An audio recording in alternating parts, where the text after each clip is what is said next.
Hello there mates, Mooshi Gaming here, and thank you for checking into this next episode of ShadowRun Hong Kong. So let's jump right into it, shall we? So, we are going to go meet, Tama, I remember her name. And we're going to go, figure out what all this is about. I can't even talk to anybody. I'm trying to figure out, are these like the same people? Or like, what happened to everybody else that was there? But obviously the game wants me to come in here and talk to Tama first before I start dialoguing with other people. And really, Jomo, you should be leading the way. I don't even know where I am. Oh, Tama. Hello, hello. A weathered troll with a relaxed posture and a commanding presence dominates the cabin. Her face is serious, but her dual-color eyes glint with curiosity as she runs them over you. It is my honor to introduce you to Captain Tama, our most gracious and benevolent host. Yoma bows deeply. My captain, I thank you for your generous hospitality. I remain your humble servant and offer my deepest respect. She steps forward and places a gnarled hand on Jomo's shoulder. Straighten your damn back, Jomo. Pay your respects if you must, but I have no use for men who bow and scrape. Jomo's back snaps straight and he hurriedly retreats to his original position. His smile remains as relaxed as ever, but you can't help but notice the bead of perspiration that traces its way down his forehead.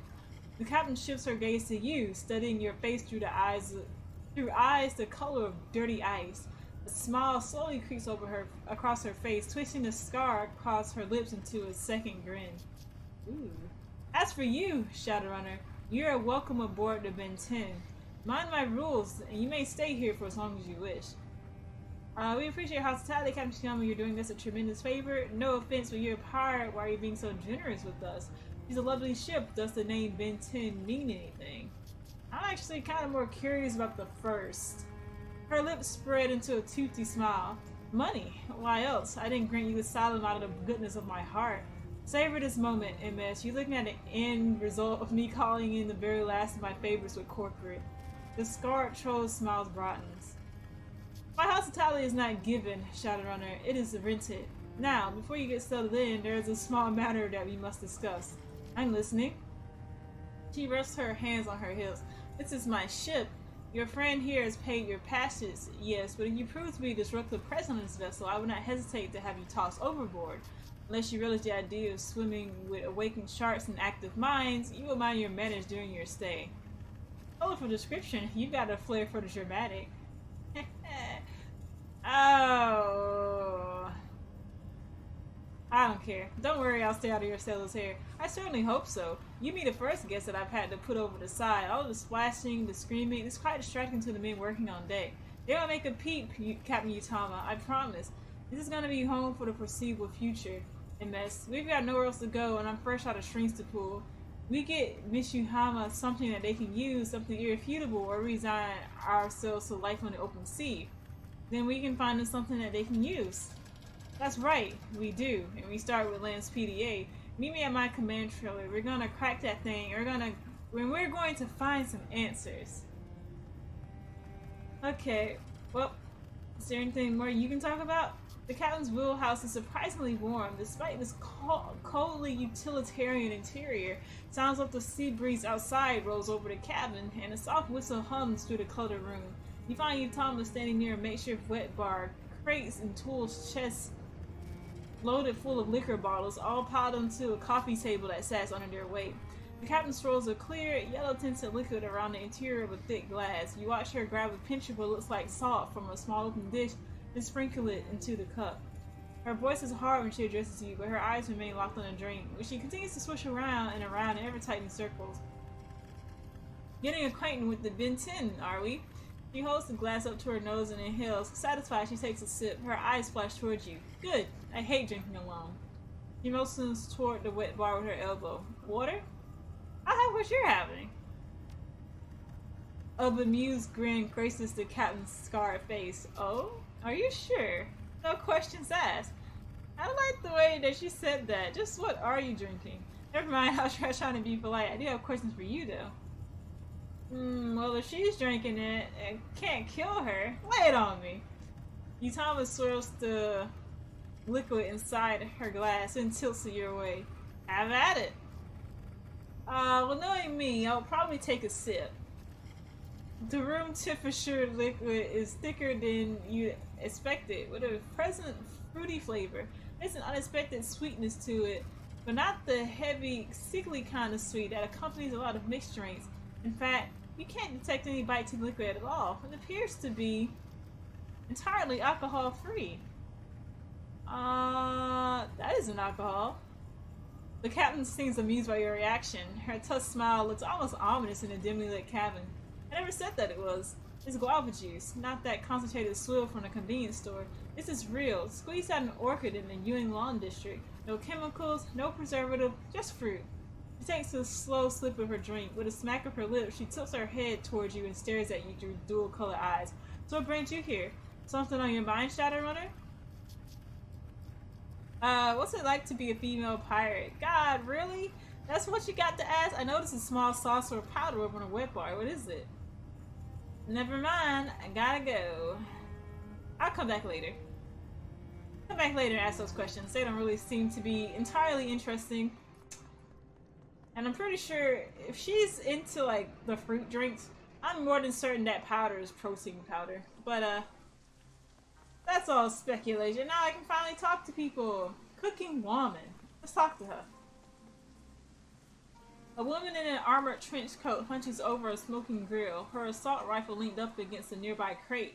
She prods at an assortment of rapidly blackening fish, eels, squid, and other sea life, all the while fixing them with a critical stare. She glances up and squints as you approach.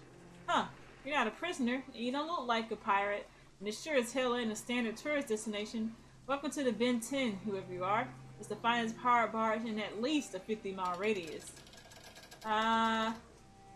The name's a mess. Who are you? Chastity Blackwell, independent mercenary. I've seen action from Azania to the transpolar Alouette Nation. But for right now, I'm having a bit of time off with the Joe Aloha. Nobody shoots at me on the Ben 10, and most of the visitors are potential clients. Seem to have a good place to barbecue then. I assumed you were the cook or something. Chastity snorts derisively. Of course you did. And if I was, you Tama's crew would be a hell of a lot better off. The official chef on this boat isn't a cook so much as he's a nutrient necromancer. He casts some kind of vaguely feeling curse in your intestines. You'll survive, but you'll hate every minute of it. So I cook my own food. I'll see you. I'll come back and ask questions later. So there's a lot of people to talk to. And I kind of want to touch base with Quill right now. It's like killing me. I must talk base with her. Touch base. Quill's command trailer is strangely peaceful. The crew's system experts that formerly manned the multitude of terminals inside are nowhere to be found, and the omnipresent hum of the trailer's computer banks has fallen silent. The senior inspector glances up from her desk, half turning to face you. Good, you're here. The sentence shows to nothing as she squeezes her eyes shut, wincing. Her hands go up to rub her temples. You okay? Will be migraine. She rubs her temples with both hands. Feels like someone lit a fire behind my eyes. Nobody has as many headaches as you do. Is that drain still bothering you? Yeah, what's all going on? That's one way of putting it. Feels like it's driving a railroad spike through my temples. She gives her head an agitated shake.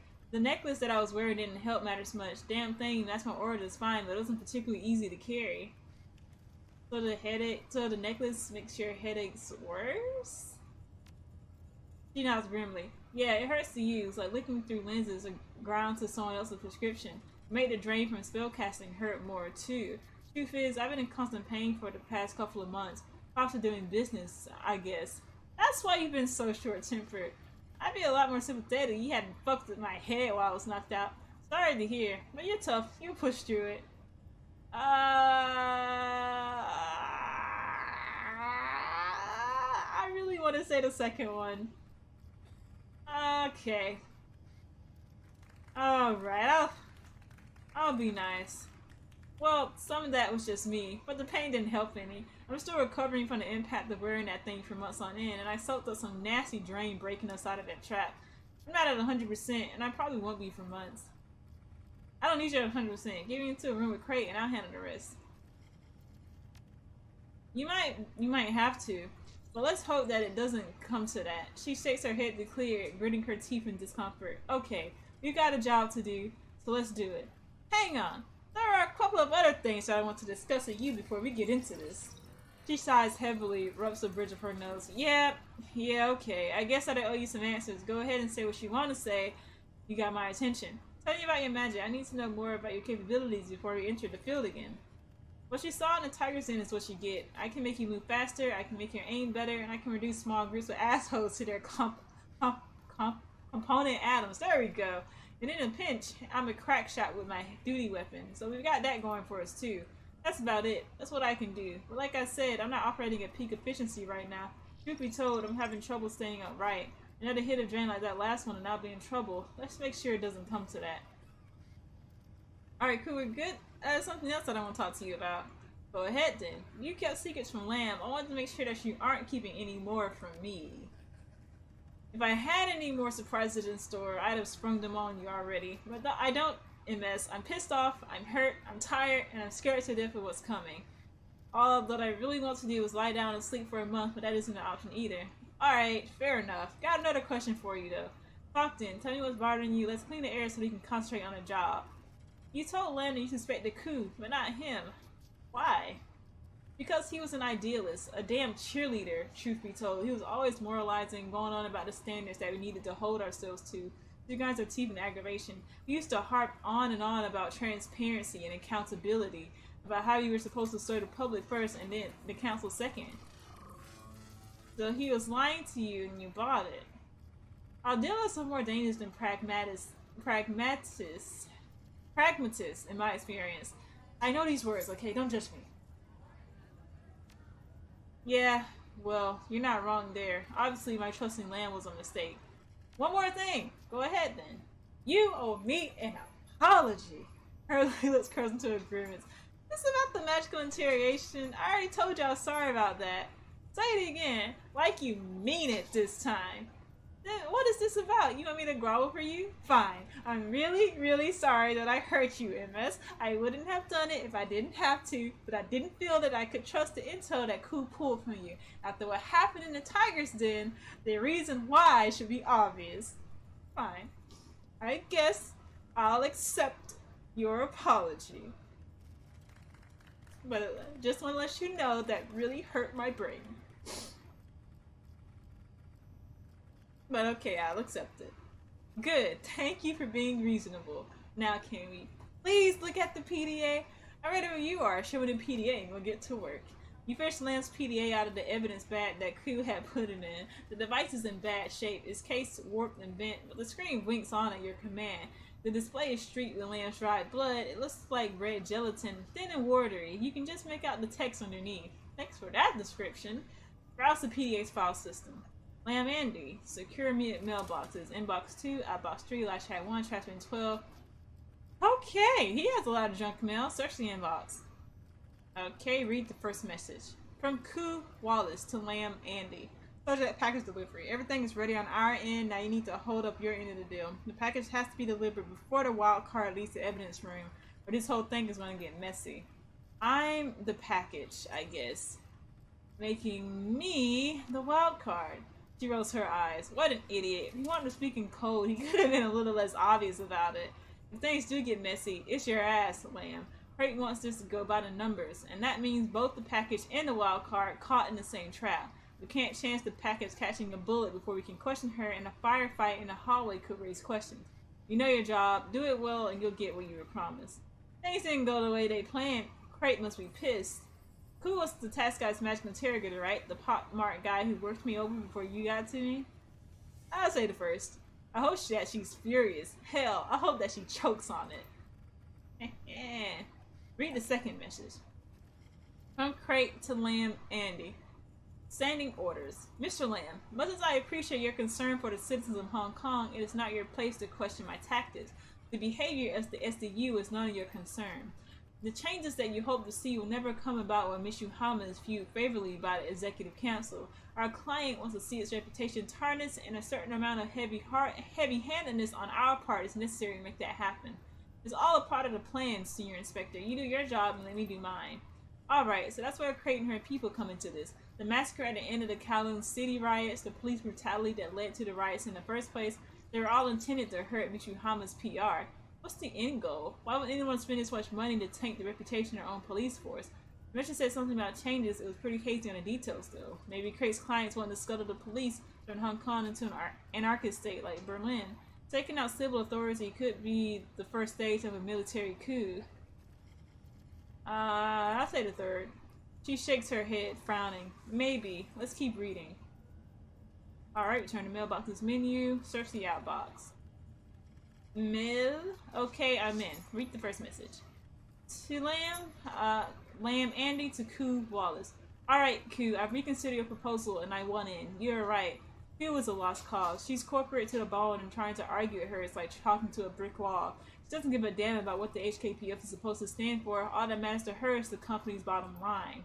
Oh, fuck you, you little weasel. At least I don't turn on my own people for a paycheck. It's funny.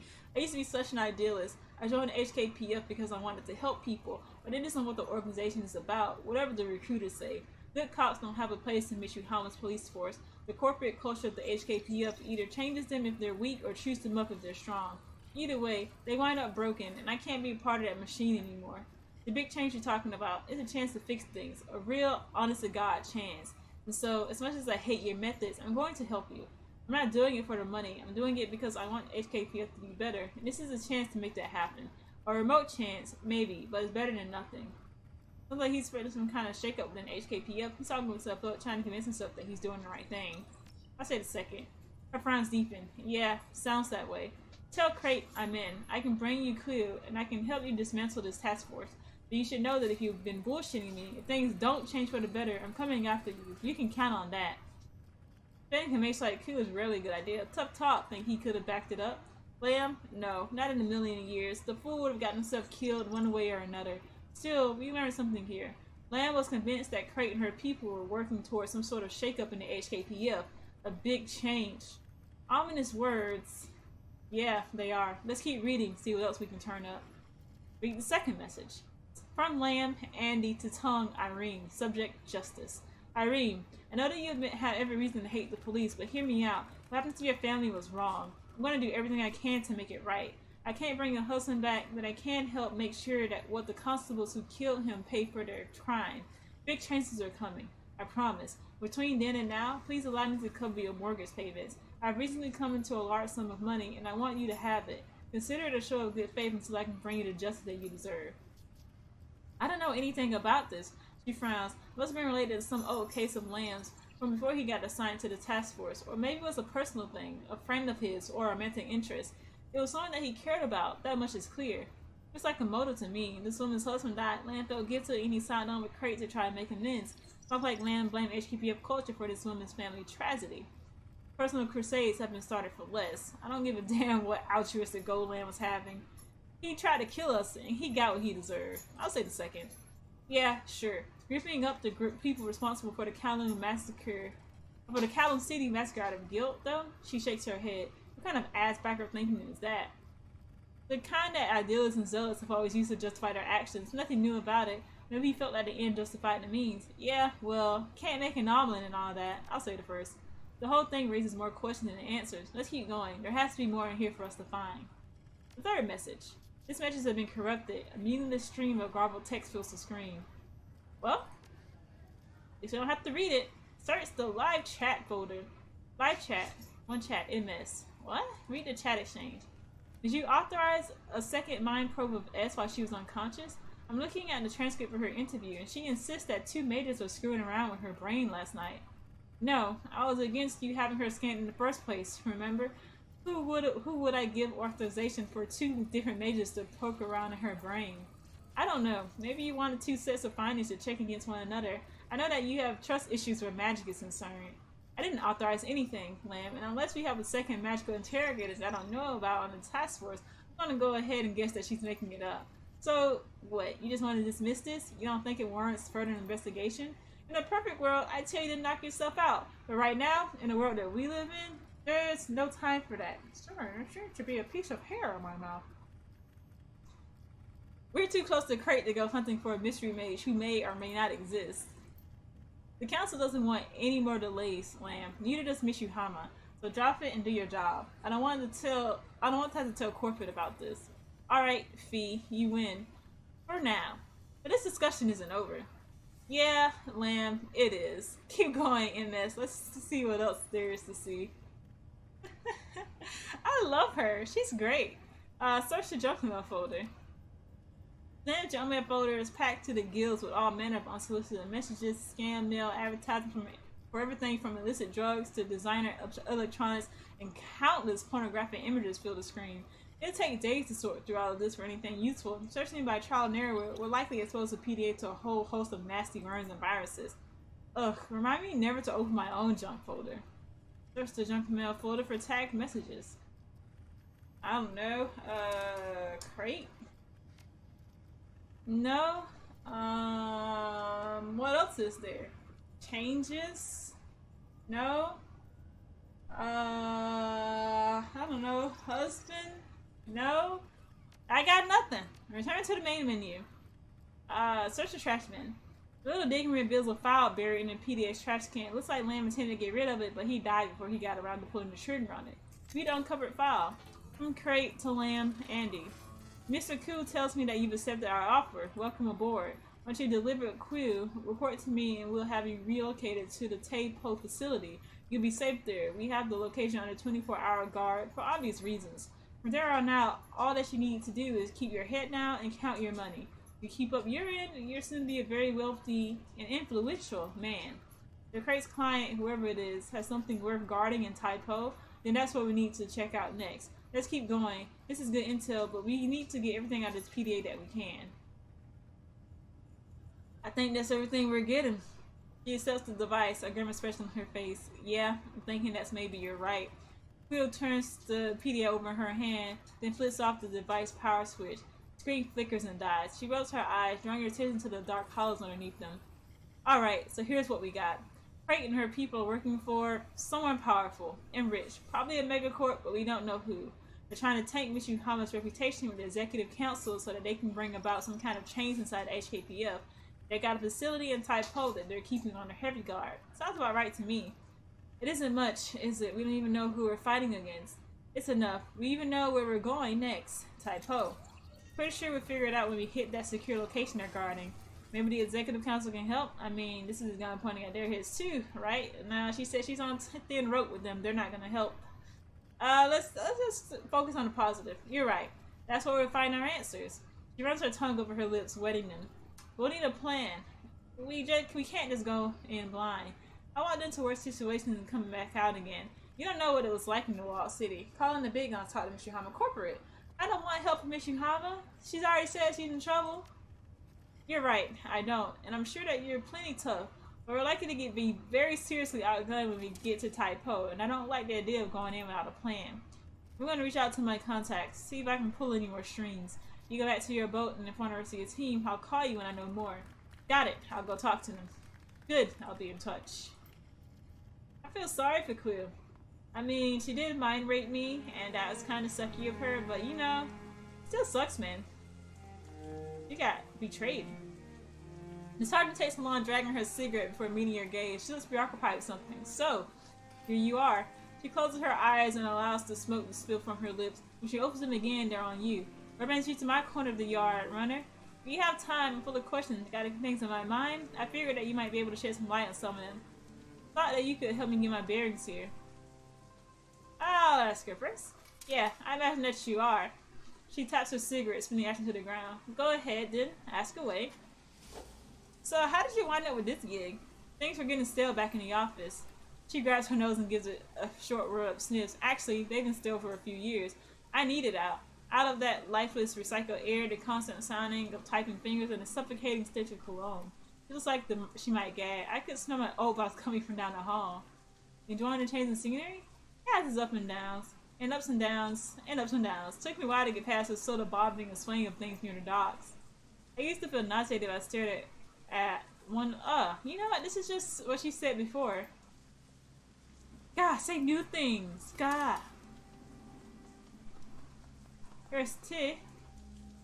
A bored-looking pirate stands amid a collection of sea mines, a spiral-bound and laminated manual in one hand. The cover reads Ares MK-62 Naval Mine. He's busily thumbing through it, a sour expression on his face. Hey, you need something? The pirate tosses the manual onto the ground near him. Just looking around. Do you really need a manual for sea mines? It doesn't inspire confidence. What are you working on?